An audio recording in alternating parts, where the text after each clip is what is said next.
Avant que vous ne vous portiez acquéreur d'un fonds de commerce, il est primordial de bien cerner ce que vous allez acheter. Un fonds de commerce se compose de plusieurs éléments nécessaires à l'activité commerciale. On distingue les éléments incorporels, l'enseigne, le nom commercial, le droit au bail, la clientèle. Les éléments corporels, les meubles, les outils, les machines, les marchandises. En revanche, le fonds de commerce n'inclut pas les murs commerciaux ou encore les dettes et les créances attachées à l'activité.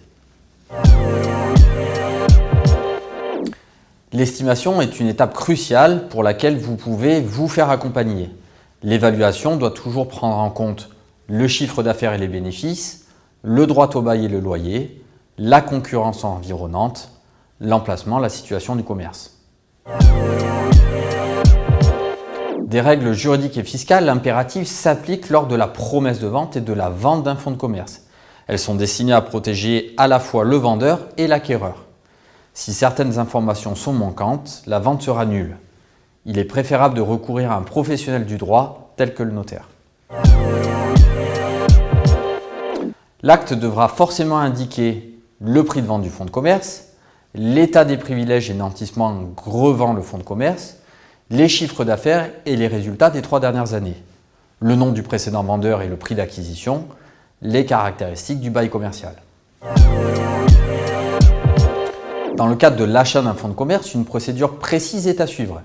Déclaration du projet de cession à la mairie, information des salariés qui sont prioritaires pour acheter, signature de l'acte de cession, enregistrement de l'acte de cession, publication dans un journal d'annonce légale, dépôt du dossier de modification auprès du greffe du tribunal de commerce. La taxe perçue par l'administration fiscale est la suivante. Exonération jusqu'à 23 000 euros, 3% entre 23 000 et 200 000 euros, 5% au-delà.